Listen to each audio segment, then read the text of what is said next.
To all those above me that watch over me, to all of you, my fave para peeps on this side of the veil, welcome. This is Reverend Sean Whittington's Paranormal Ministry. I'm your host, Reverend Sean, the Rev. Welcome to my haunted house, my very haunted house. Been quiet today. So, thank you all for coming and spending an hour out of your busy days on a Friday afternoon to spend with me. And I love you all for that because I don't have a show without all of you. So let's jump right in here. Let's get the prayer urn out of the way.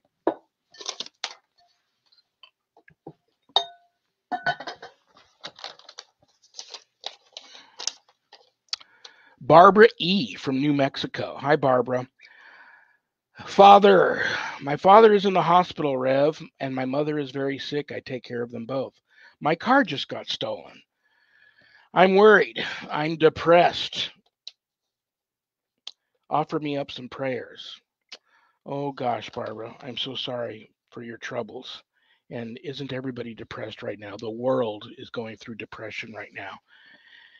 So, tell you what I'll do. I'm going to offer up some prayer for you. And I'm going to ask my paranormal ministry family to, when I start these prayers, to reach forward, touch your computer screen, close your eyes, bow your head, try to add some extra positive vibe and some love and light to this prayer for Barbara. Let me find a good one here for her. Okay, good. This is a great one. All righty. Name of the Father and of the Son and of the Holy Spirit. Amen.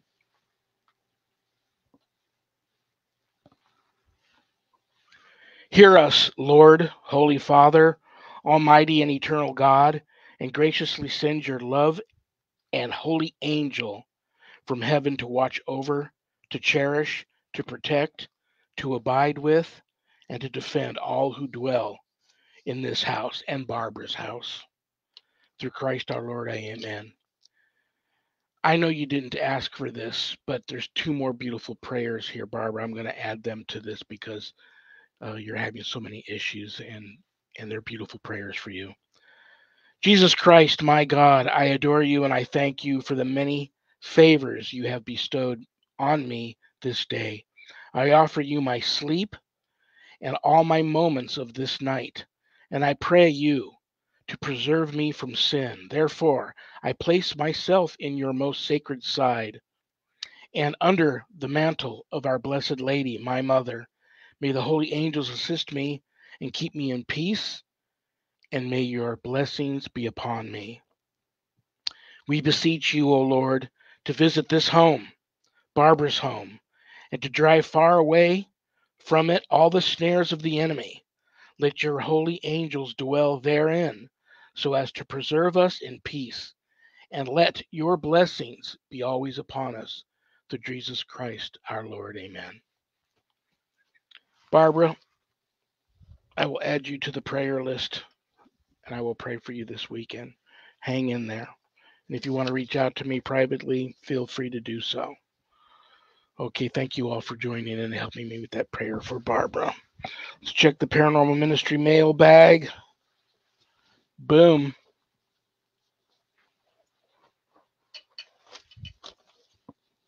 It makes me so sad when I hear of people feeling sad, so sad and depressed right now.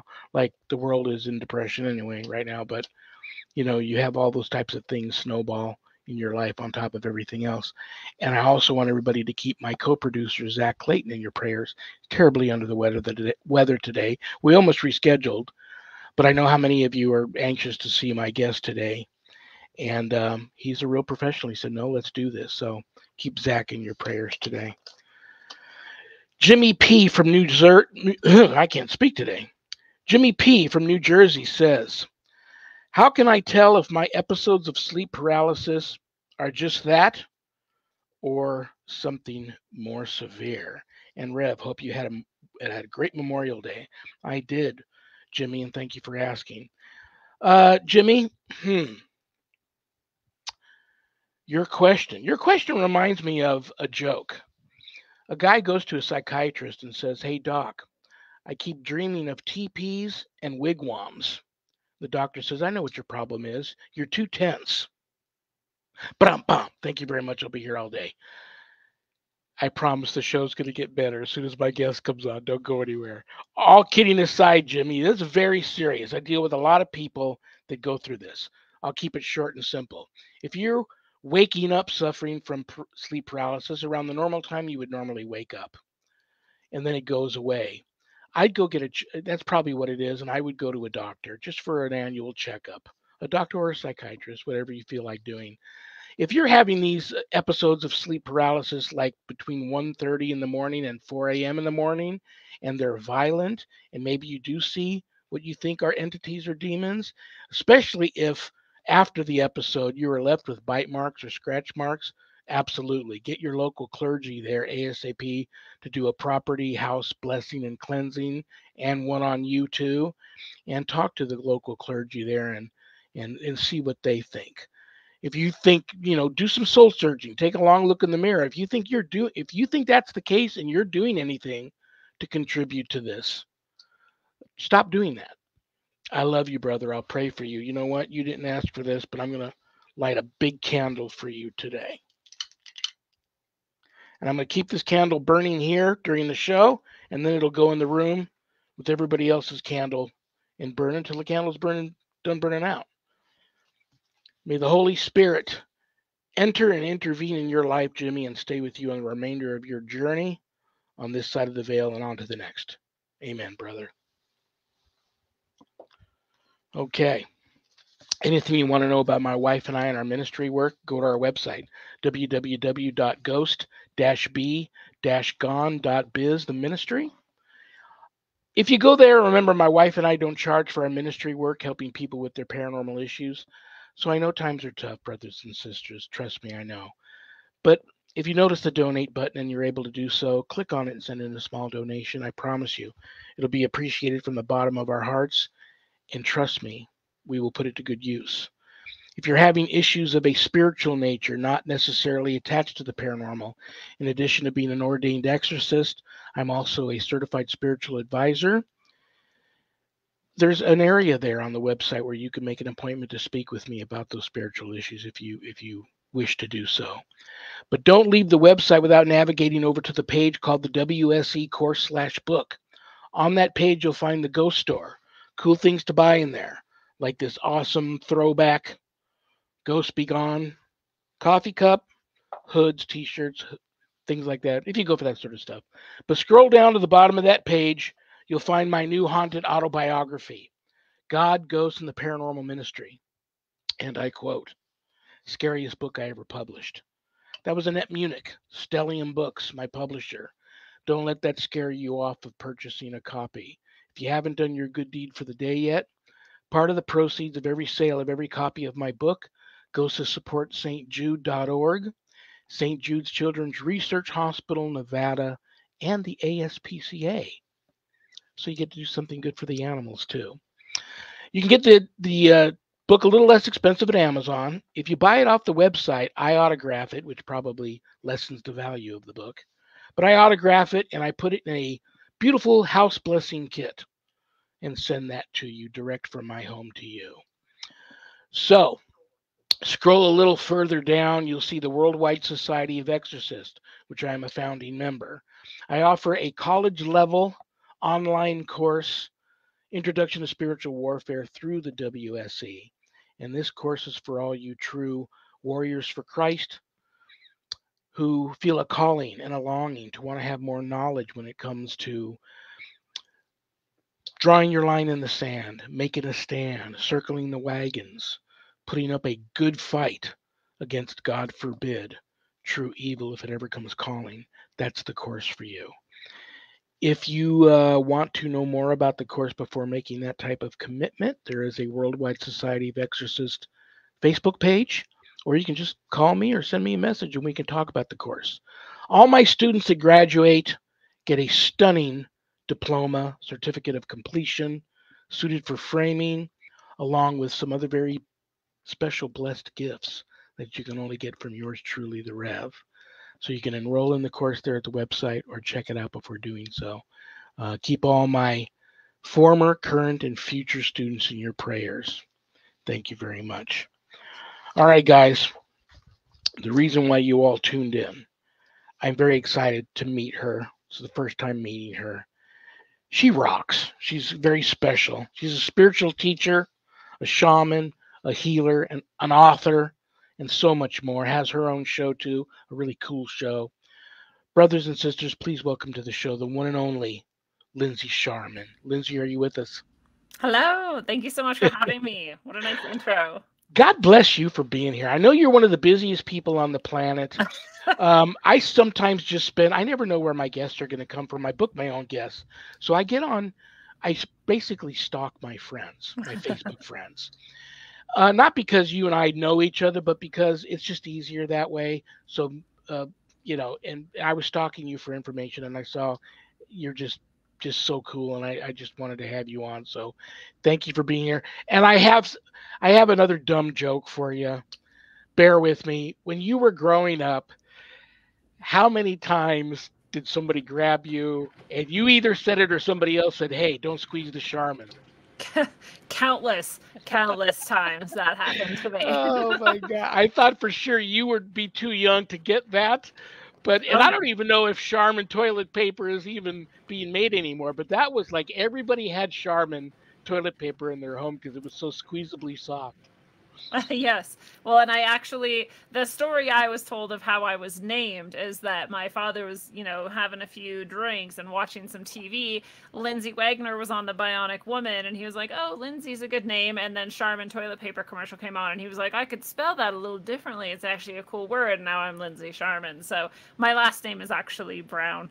That's my first and middle name that I go by as my screen presence because there's 10 billion Lindsay Browns, but there's only one Lindsay Charmin. There is only one Lindsay Sharman, and you're a very special person. And that is the one. I know that was you didn't expect to get asked that, but that was a great story. Oh my gosh, leave it to dads and moms. They try to get so creative with us sometimes, and we don't even have any say so about it. Right. But that's a beautiful story. Tell you what we're gonna do today. As soon as I announce on Facebook and I start promoting the shows, usually I get fans and followers of the guest start sending me questions. So that's what happened here today. Cool. So I want to, and I'm so bad at doing this, I hardly ever get to these questions, but I'm going to stick to today because I've been getting a lot of emails, private messages on Facebook. I'm going to stop sending any questions if you don't get to them, Rev. So I'm going to get to them. First question I have here for you is someone says, "You look great for your age." That's a weird Well, question. thank you. You are a youngster, but they say anarchist shaman since December of 1905, question mark, question mark, question mark. Well, I don't know if that was a typo they saw somewhere on your profile, December of 1905, if there's a story behind that, but they want to know what an anarchist shaman is. Well, those are two separate things. I think my Facebook profile, I mostly just threw up whatever I thought was hilarious to put because people take it so seriously, and it's just Facebook, guys. So I am an anarchist as far as that's the only political ideology that is in any way fitting of any sort of spiritual understanding as far as I'm concerned. There are no rulers. We come from this history where we've been told that God chooses our rulers for us, and the queen literally still to this day is claiming that God has given her the right to rule. And as far as I'm concerned, the only entity that can rule me is God, and God doesn't exist in a human form. So anarchy is simply the idea that there are no human rulers over us, and that we should therefore take care of ourselves and rule ourselves and help one another to live in peaceful coexistence and abundant coexistence. And there's one law of anarchy, and it is the law of non-aggression. And it's the golden rule, basically, just restated. It's the biblical rule, just restated, in that you should not aggress upon another human, period. You should treat them as you would like to be treated. And so we don't aggress upon others. If someone aggresses upon us, we protect or defend as we may need to, just like we would spiritually. And so anarchy makes the most sense to me from a spiritual point of view, a political point of view, and a social point of view, that we would not give power to a centralized force that can be corrupted as evil likes to do, but that we would keep it for ourselves and take care of one another and ourselves as God commanded us to do. So well said. You actually gave me goosebumps. Oh, Um, Very well said. You know what? I'm going to ask you if you want to comment on either one of my questions today for my guest, the one guest that's just so overwhelmed with, and believe me, for many, many years, I was going through the same thing, helping my wife battle 3 rare forms of cancer and thanks. under demonic attacks and helping people with their cases. I mean, there were times where I almost left the field because I just felt so overwhelmed. I feel for this woman being so overwhelmed and so depressed, and you know, I read between the lines there on the "I am so depressed" that maybe there's something more going on there, and I know I don't even want to say the word, the big S word, but a lot of people are giving up nowadays. And then we have the other gentleman who's thinks he's so I don't know. I'm gonna hopefully he reaches out to me and tells me if it's just mourning paralysis or if he's having, like what seems to be visitations from an entity in the middle of the night. Um, but even these types of things can be brought on by as crazy as the world is right now. And I know you're a healer. You are a practitioner of shamanic practices. Um, I'll warn you about this. I've had a couple of beautiful, beautiful guests on my shows that got a little bit too crazy with, you know, I guess their political views. And YouTube, God bless them, thank you, YouTube. I'm not complaining, but they took those shows down. Yeah, I won't I mention don't anything I that don't YouTube want them doesn't to like. take their. I'm so excited to have you here. I don't want them to do that to your episode, but I want you to see if you want to, as being a healer, with this the way the world is now today, and with the problems these people have reached out to me for.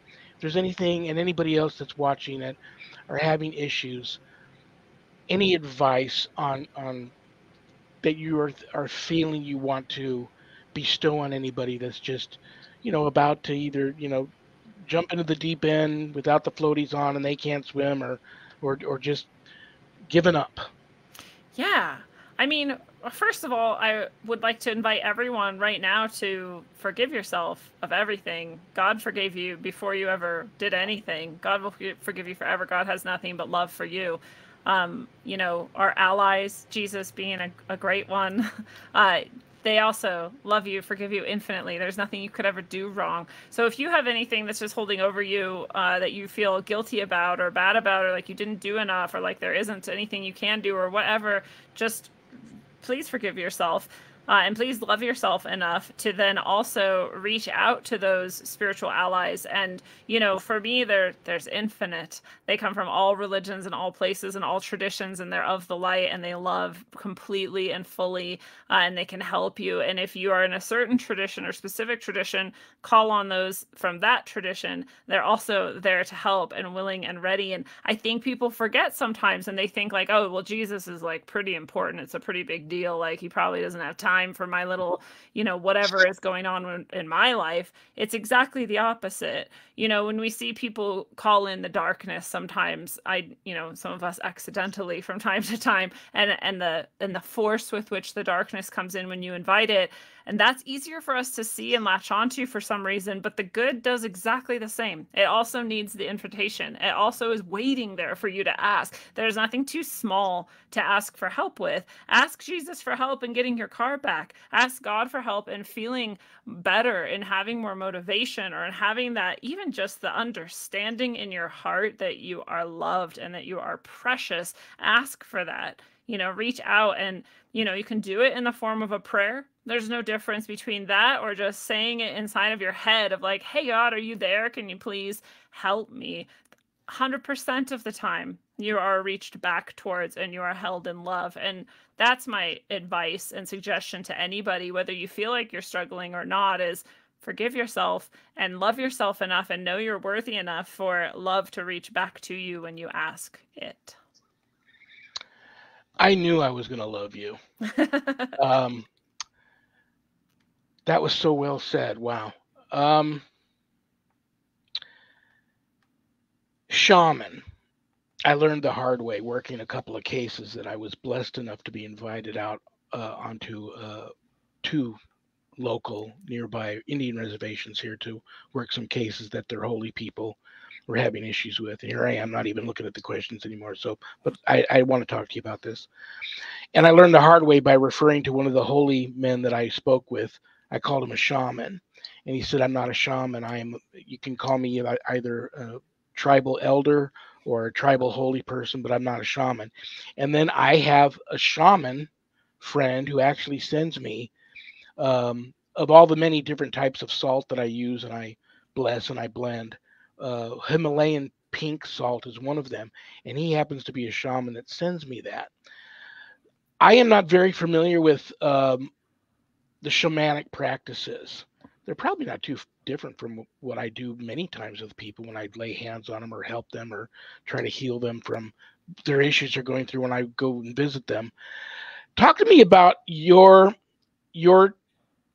um, awakening into this journey, becoming a shaman and a healer, and what being a shaman means to you versus like what's the difference between a shaman and a holy person and things like that.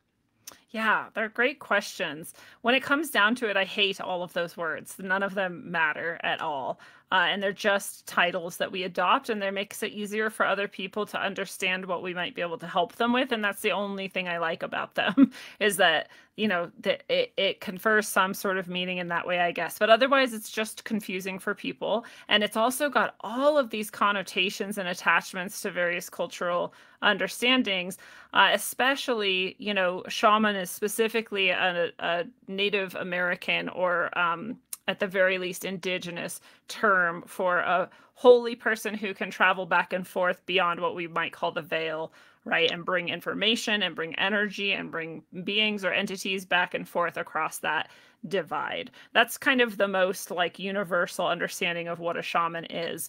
People often look at me and they think that I'm white, and I do look pretty white. And so then they're maybe upset that the title shaman has been attached to me, which, by the way, I'll add, I have never given myself that title ever, except maybe on Facebook as sort of a joke. But it is true nonetheless that I fit that description. It's also true that my father was Native, and I do actually have Native heritage. Nobody cares about that though, right? They're like, okay, well, who told you you were a shaman? And I'm like, you guys did. People did. I never claimed that. I never said it, but people started calling me that. And I did learn from shamanic teachers, and I do use shamanic practices in my, in what I'll call my ministry, right? And my healing. But those were all things that were forced upon me practically. I like to describe it that way because I never went seeking it. I never went seeking to learn shamanic practices. I never went seeking shamanic teachers. I never went seeking initiation into this. And I never went seeking to actually do this healing. But every step of the way, life was like, push, there you go. Now you're doing this. And I'm like, okay, I trust God. I trust my soul. I trust my allies of love and light and guidance to lead me. And when I ask them and they tell me that's what you're supposed to be doing, I'm like, I'm not doubting this anymore because I've come face to face with evil, and I've come face to face with darkness, and I've come face to face with not listening to them when they tell me what I should do next or what should be happening. And I've seen how poorly that goes and how much trouble I get into. And I've seen the grace and the love and the power and the miracles that happen when I go along with what they tell me to do and what I'm invited to do. So I accidentally became this, and I stumbled into all of these things, and I was pushed and forced into offering these services. And I'm so grateful, and I'm so honored, and I'm so humbled. And I call myself a shaman now because so many people have called me that, and it's just easier. When people say, "What are you?" I'll say, "If you want to call me a shaman, you can call me a shaman." It fits, it works, right? And there's going to be some people along the way who don't like that and think it's inappropriate, and I don't care anymore. Yeah, I think we have a lot in common in the sense of like when I decided I didn't expect going through this training. I was needing help with a bad spiritual issue here in my home, and I reached out to my then mentor, who's since retired, and she taught me how to fight this thing and get it out of the house. She was an ordained exorcist, first woman actually to be ordained in the Catholic Oh, wow. faith since like I think 1000. How I'm not cool. sure, but I'll have to go back and look at my notes. But she, when we were done, I guess she saw something in me that I didn't see in myself, and she said, "I think you should can at least take the spiritual warfare um, deliverance ministry course through the organization, the Exorcist organization, and the Christian university that I'm associated with." And I felt that was necessary at the time, so I did. And I didn't even know when I completed that it was going to result in me being ordained. Since many, many years now, since that has happened, I'm actually thinking, I've been invited and actually thinking about going into the priesthood. Mm. Now, I know that's a big, big commitment. So I have to know in my heart, in my soul, that I'm going to be able to commit to this like I have committed to everything else. And you use the term tradition. I love that. I'm going to change. I always ask people, what religious belief system do you have in place? I'm going to change that to tradition. Mm. And so many people turn around to me and say nothing. And they need help and they're reaching out to me for nothing. Give your any advice you might have for the person that doesn't know what they believe, but may be tormented or feeling that they're tormented by something, some perverted, low vibrational darkness that, but they don't believe in anything else. I have a hard time helping these people, and I try to be patient and help them. And I hate cutting people loose. I'm embarrassed to admit how many cases I do cut loose because they, they don't want to believe in anything else, or that they need to ask for help from, but they are admitting that something is turning their life upside down and trying to kill them. Hmm. What advice do you have for the people? Let's just say call them atheists. Hmm. Um, who really need to find something. I don't care what name they want to attach to it, if they want to call it God or something else, but clearly, they have to at least, I try to get them to at least admit that there's a higher vibrational source of love and light that's watching over us, that they need to somehow figure out a way to ask for help and get help from that, or it's going to get very ugly. Hmm. What Does anything I said to you just now even make sense? Oh, And yeah. okay, Yeah, and I mean, honestly, I would tell them they need to get over themselves. Like, this is an ego problem. If you are, experiencing something that's clearly paranormal and you know it and it feels bad to you, then you also know that there is good. Also, you're experiencing the negative and you can see it, but you can't acknowledge that there would then be the other side, or the other polarity, or the other vibration style. Like, that sounds like an ego problem to me, and that's fine. Like, that, I would also cut that person loose and say, well, have fun then.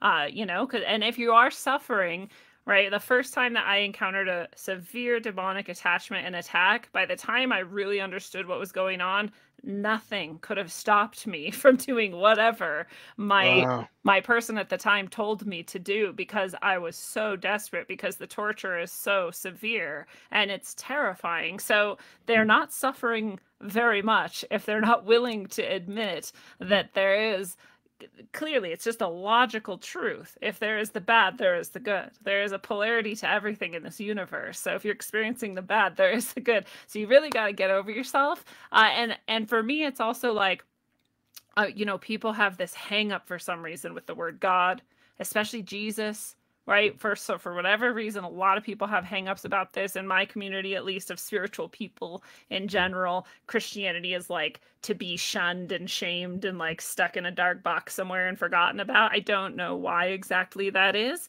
It seems intentional to me. It's probably because of how powerful it is.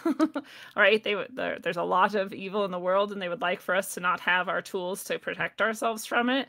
So a lot of people have this like, oh, you said God, like, I don't like God, I don't like Christianity. And I'm like, well, too bad for you. Again, fine, go suffer then, or whatever, right?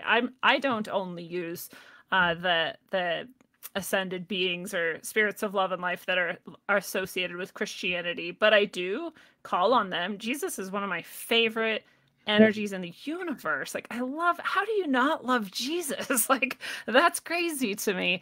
But I also know the power of Jesus, you know, and again, when I confronted my own the first demonic attachment and attack that I experienced, when I found help, they told me, you can pray to Jesus and it will stop. And I did, and they were right. And as soon as I asked Jesus into my heart, head to toe, I felt peace. So I know that if you reach out and you ask and you're genuine and you invite that into your heart, period, it's over. That doesn't mean the demon necessarily is gone. I still had to take more steps to get it out of and detached and released and away from me and my home. That's another story. But you yourself, protect. Like, it's flawless. So I just would say, get over yourself. Get over yourself and ask for help. Yeah, I'm still years later. I'm still trying to get over the fact that I can't help everybody, Yeah, and you it's know, true. you got to hit me over the head, knock me out, and drag me out of a place sometimes, or Well, you're so until I loving. leave, because I'm gonna try Yeah, to help. you're so loving, and Um, you know just how dark the darkness is, so it makes sense. But those people, that's their choice. They have free will, unfortunately. they go through, and what really bothers me is they go through they ride this roller coaster where there's moments of clarity where they're able to at least reach out to me and ask for help and listen to me. Then they go down that dip, and now they're under the oppression. And I know that what they're saying to me, some of the ugly, defensive, attacky things that they're saying to me, is not really them. They're being Right. influenced. So I think that's probably why I have a hard time cutting them loose, and then why it hurts so much when I actually do. But yeah, and a lot of people think, okay, the person who has no religious belief system in place, who's an alcoholic, a drug addict, a prostitute, or a stripper, or a murderer, that those are the only people under attack. I find people like you and I are as much or even more so under attack all the time because of our belief system And from because from these things. Yeah, and because of how many people we help get free from it, we're a source. We're a source node, and so if they can turn off that node, there's that much less light flowing in for everyone else to grab onto and get out of the darkness. I try to tell people all the time, be careful what you say also, because you never know what's floating around listening. And you know what bothers me more than anything, and I don't try not to get angry or judgmental, but when I hear somebody say I would, okay, it's fine. I'm not preachy. I don't get. You're not going to catch me on the street corner on a box with a sign that says "Repent now, the end is near," and hitting people over the head with a Bible. But if you don't believe in what I believe in, that's cool. So cool. I'm still going to love you. I'm still going to pray for you. But I hate it when I hate to use that word. When I hear people say, "I would rather rule in hell than serve in heaven."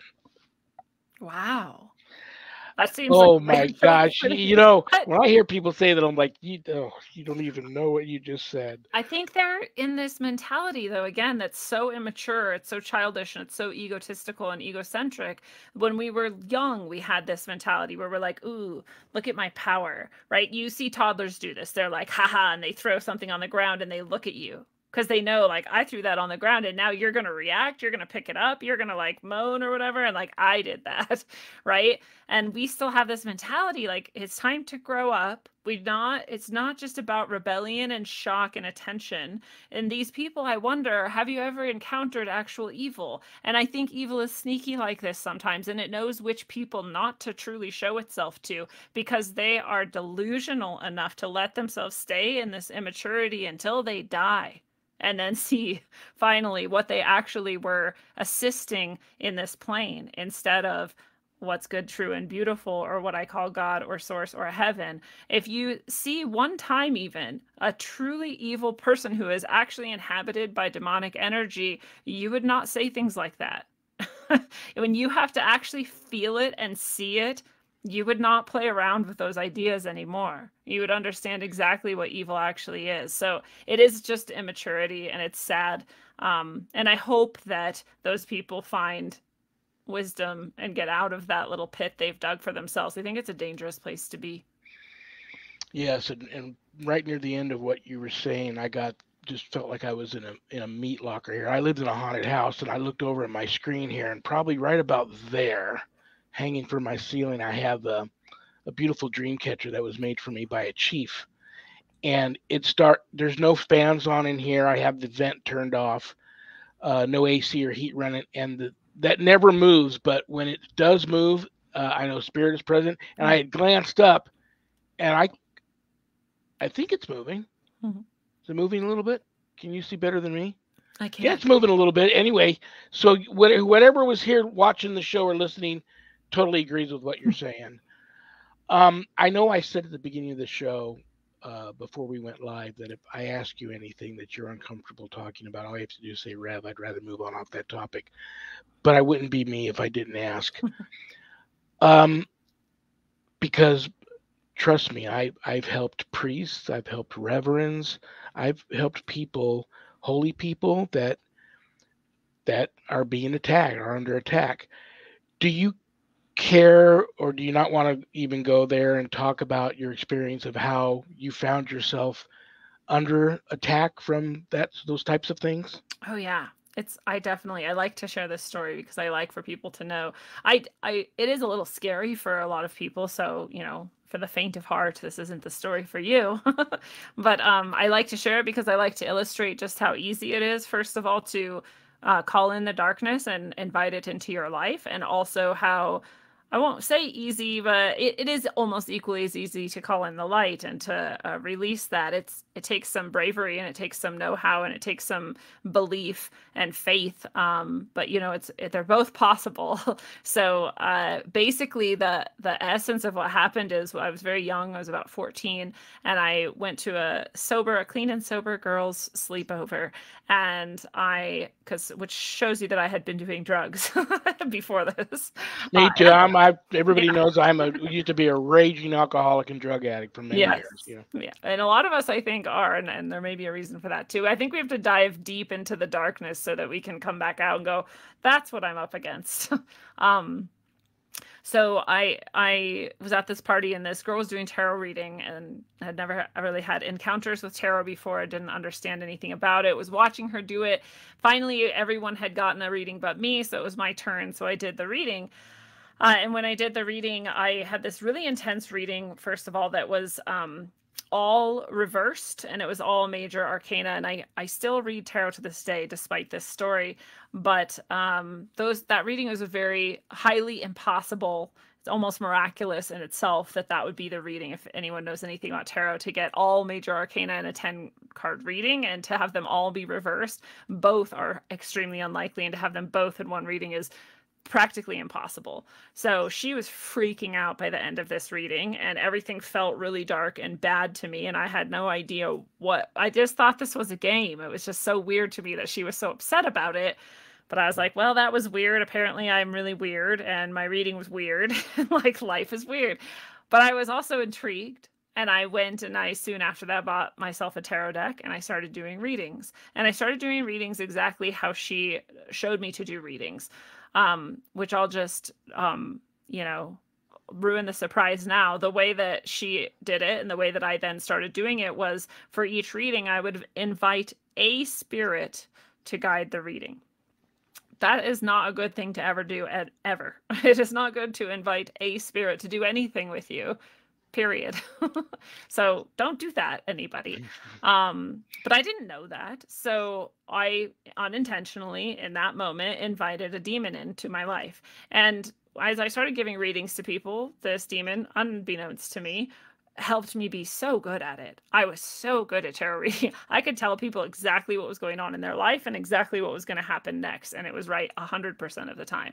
It was blowing people's minds. People were like, how are you doing this? And I'm like, this is just a weird game I do. I just found this game and now I do it. And it's just really weird. Like, so I kept doing those readings. I started getting sleep paralysis. Like that person who wrote into you is experiencing. I did not connect the two things. I then started having poltergeist activity. I did not notice. I noticed the things happening, but I dismissed them as, I was very logical. I was very much materialist. I was basically an atheist as well. And so I was just you know, oh, there's like a temperature differential, or the wind came in through that open window over there and it just blew this really heavy thing off the table and in front of me. And, you know, that's all these different things were happening. And I just kept like, oh, it just must be whatever. The world is a weird place. And finally, I couldn't ignore it anymore when I was sitting one night at my computer and I was playing Minesweeper, and my dog was sleeping under the table at my feet, and I felt something behind me. I was alone in my house, my mom's house, and I felt somebody watching me, and it was a strong, intense feeling. No one was there. And I was like, well, that's really weird. I must be a little bit off or something. I'm not high, but this is weird. And clearly I'm just, you know, whatever. I don't know, making things up. Then it got really, really cold. And I was like, brr, like, how did it get that cold in here? Like, this is so weird. And I was like, I don't know, just keep playing Minesweeper. Like, everything's going to be fine. Then my dog wakes up from his sleep, and he never in my entire over a decade of having this dog, not once did he ever growl at a single thing, period. Gets up from a dead sleep, looks exactly where I'm feeling like I'm being watched from, and starts growling at it with his hackles up. Wow. So that's when I like snapped and broke, and I was like, something is here. Like, my dog does not growl, and I already felt it. It got cold, like things are weird. So I ran into my bedroom and I hid under the covers, and I'm sitting there and I'm like, is there such thing as ghosts? Do we have a ghost in this house? Like, because I can't explain what's happening, and my logical, rational, atheist sort of mind is not coming up with any answers. But I eventually fall asleep and life goes on. Within a night or two, though, of that moment, I started having, or I had sleep paralysis again. This is like the 100th time I'd had sleep paralysis. Every other time I just wake up, you know, your eyes are closed, but you're awake and you can't move. And it's just really could be very scary. But I had learned a mantra when I went to a sweat lodge with, you know, and had some shamanic guidance, and didn't even notice how much it helped me, but they gave me a mantra to say. So I had this mantra about like being safe and everything was okay. And so I was doing that, but I realized for the first time out of all the hundreds of times I had had sleep paralysis over the past year or more since I had started doing the tarot readings, that I could see, and I could see everything. I could see my whole room. And I was like, but my eyes aren't open. And I was really confused by this. This was the first time I had ever gone out of body. I didn't know it, though. Did you see you? I didn't yet, because I stayed in my body, even though I was out of body, if that makes sense. I didn't leave the physical place where my body was. But I could see everything just like you can in an out-of-body experience. And I, other times, have left my body since then. But I was just kind of stuck there, and I was just watching everything, and I was very confused about what was even happening. I didn't understand how I could see through my eyes being closed. And then I felt that same feeling of the thing that had been feeling like it was watching me. And I was like, oh no, that's not good, because I can't move and I can't do anything if it's going to come towards me. And then I saw it, because again, I'm seeing now through my other eyes, my inner eyes, not my real eyes, right? So you can see anything in that space that you can't see physically necessarily in this dimension, right? With our eyes open. Yeah. So that night when my dog had growled, I didn't see anything. But here in this sleep paralysis episode, with my inner eyes open, being able to see everything, I saw it come through the wall into my room. And it was just a black mass of darkness. It was just like a cloud of condensed dark smoke or something. It was very, very frightening, and I was terrified. I heard my dog scratching at the door too, and I started thinking about all the things that had been moving around the house, all the weird stuff that had been happening, and I finally put it all together. I was like, this sleep paralysis has been happening this whole time. Things have been moving, and now there's this thing coming into my room. Like, this is all connected. And I was like, ghosts are real. So, you know, this is my first thought, but I'm also like, I don't like it. This feels bad. That thing feels bad. It felt you would have been lucky at that time if it was just a ghost. I would have been very lucky if it was just a ghost. Yeah. So, but it liked that I thought it was just a ghost. That was a good thing to it. So it knows what you're thinking. It knew what I was thinking. And it morphed into the shape of like a little girl, and it was glowing yellow, like glowing light, like kind of how you might see a ghost in a TV show or something, right? And it was just a little child. And I was like, oh, it is a ghost. And it's a little girl ghost. And she just needs help, probably. Like, I guess heaven is real, or, you know, after death is real, and she needs help going somewhere. And I'm like the chosen to help the ghosts go to heaven. Like, so it was a combination of disarming me by making me feel, you know, oh, it's just a little girl. And then also this ego thing of like, you're special. You can help ghosts go to heaven. And it did those things on purpose. This is an intelligent, crafty little thing. So I'm thinking that as it's turning into this little girl shape and coming closer this whole time. And then a very clear voice in my head interrupted my thought patterns and said, that's just what it wants you to think. And it heard that. And I heard that. And I knew that that voice was true. I knew that that was the truth, that this thing was deceiving me and it just wanted me. And there's only one reason something would deceive me, and it's if it's going to attack me or harm me in some way. So this is all in like microseconds happening in my mind. And it also knows now that I have heard this voice and that I believe it and now see through its guise. And so it hears this and starts leaping towards me. As I hear this, I go, I don't have a defense against. I don't even know what this is. And so I say, against my better atheist judgment, dear God, help me. And dear God did help me.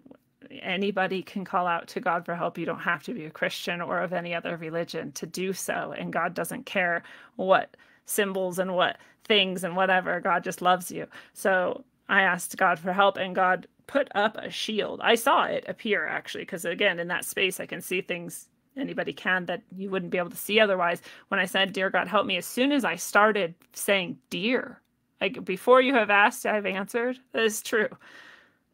This shield appeared. It was like a silvery, see-through, sort of shimmering, just force field or something. Just appeared right in front of me right before this thing hit. I don't know what would have happened if it would have hit without that shield.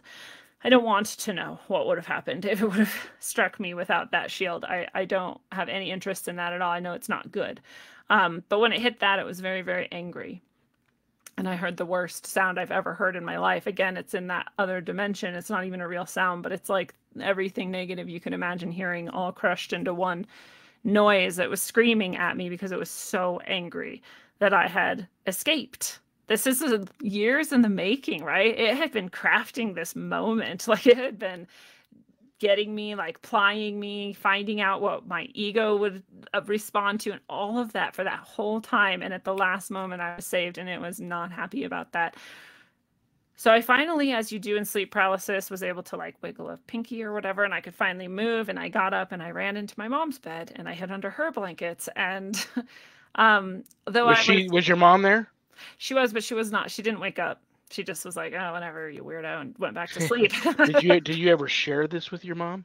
No, I didn't want to terrify her. And I also knew that she wouldn't have anything for it. She would either be so terrified and just dismiss it, or think I was insane and put me in like an institution or something, right? Which is what I thought, actually. In that moment, I was like, I went crazy. Like, this is what psychosis is. Like, this is delusion, and this is going to be the rest of my life now. They're going to medicate me. Like, that's all there is to it.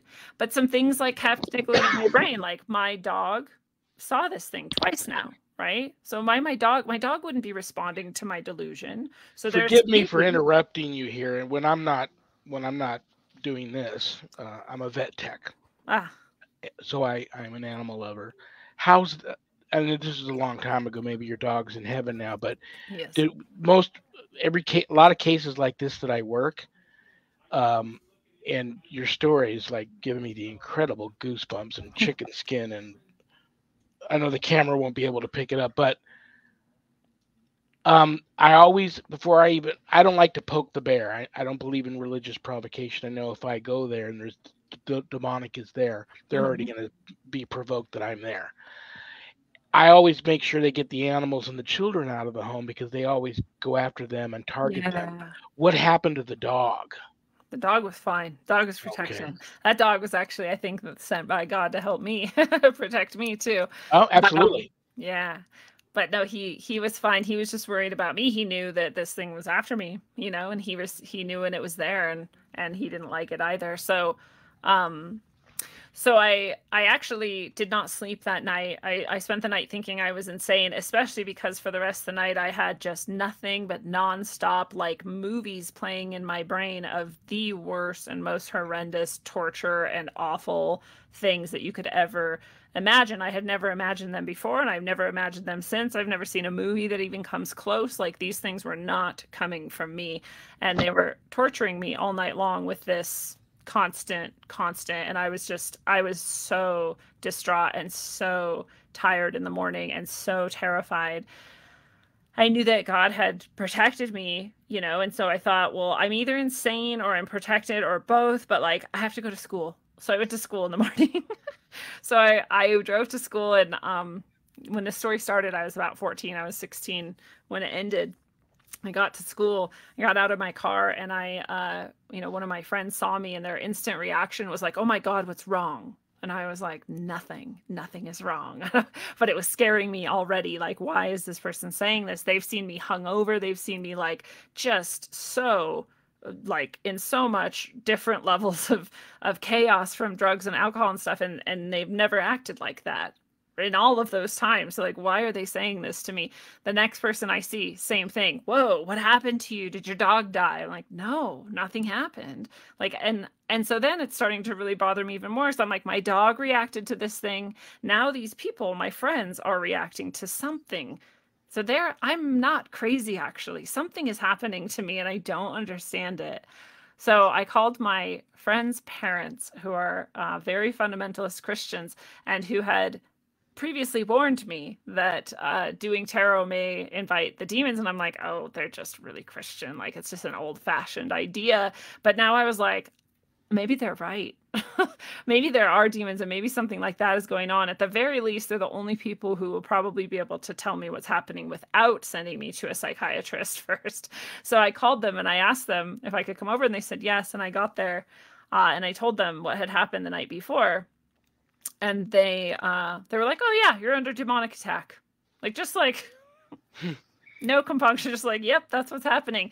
And I was like, "Well, okay, so what do we do about it?" And this is what I was referring to either earlier. No matter what they would have told me at that moment, I probably would have done it. And thank God what they told me was to pray to invite Jesus into my heart, because then that's what I did, because I was like, anything to stop this. Like, I'm not going through that again. I'm not going to let this demonic thing just float around my room and like trap me in my body when I'm sleeping and like try to attack me and hurt my dog or what. Like, none of this. We're not doing this anymore. So yes, let's do this. How do we do this? And they're like, just repeat after us. Just do this prayer and just mean it with all your heart. And okay. So I pray. And again, as soon as I said the words, Jesus, come into my heart, head to toe, full peace.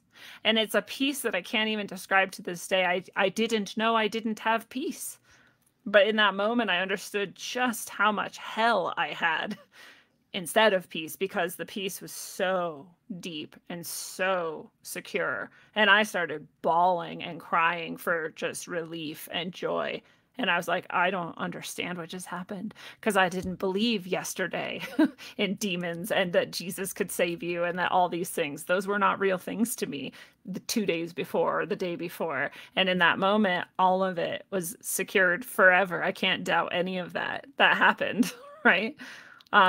So that's how I was initiated into the understanding of evil is real, demons are real. You invite them in, they're going to come in, and you invite Jesus in, he's also going to come in. So you can choose what you will. I want to tell you this because I'm gonna try not to get emotional over here, because Jesus is a big friend of mine too. But there's a reason. Something happened here right before the show, and it had something to do with you and Jesus and your story. I was gifted an antique crucifix a little while ago, and I got it from a place where I never received anything from this location before, and I never have it on this desk. Something before I sat down here to do this interview with you told me to put this on my desk, and then for some reason I used it to bless before I said a prayer or lit a candle or something. But this cross is actually from Nazareth. Wow. was made by hand from olive tree wood, olive trees grown in Nazareth, How beautiful. um, by a very holy person there. Hmm. And that's Jesus' hometown. Yeah. I never receive anything from Nazareth. Bethlehem, Israel, but never Nazareth. And so there was a reason why. Uh, Something told me to put that here today and show you, and now I know why. So I'm going to take a moment here to apologize to everybody that I didn't get to none of their questions, and I'm sure they're like me, like, who cares about the questions? That story was off the charts phenomenal. And it gave me an excuse to ask you back so I can ask you those questions then. Did you have True. fun when you come back? Oh, absolutely. My gosh, I'm telling you, Lindsay, that story, I can't wait. My wife will be waiting for me. She gets home right about the time I finish the Friday shows. She'll be waiting in there for me. She's also a Stevens minister through the Lutheran Church. Mm. I can't wait to tell her your story. That is an incredible, incredible story. Before we're done, please make sure everybody knows everything you want them to know about you. I want to make sure they also know you have written some phenomenal books. Thank Is you. that story in any of those books? It's not. I've never written my own story out. There's a lot to it. It would be an interesting Oh book. my gosh, yes, absolutely. I'm going to tell you that you, for what it's worth, that you should. But I anything promise else you you. want to tell people about how they can find you, your show, all of that? Yeah, thank you so much.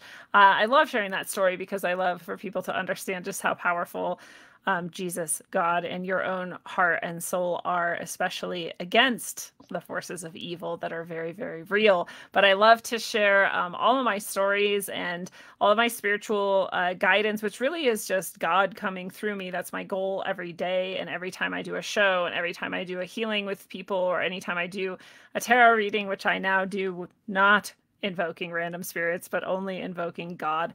Uh, and so I love being able to be that channel for, you know, the goodness and the good stuff to come through, because that's what each of us are, right? Is either a channel for this polarity or this polarity, and you get to choose. That's free will. So which one do you want to be aligned with?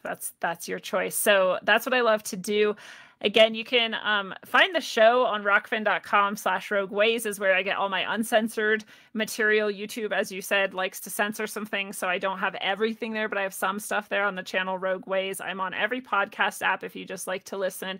I do have those books. I have a couple fictional novels. I also have some inspirational, good, uplifting, beautiful oracle channeled writings, as well as some spiritual guidance sort of books that are also channeled through. And then if you want some spiritual services, if you want to do a tarot reading or if you want to do a sound healing, or I also do ceremony for assisting in the detachment of negative entities and energies, or healing some of those old traumas that we carry around with us, both are very helpful in the fight against the darkness.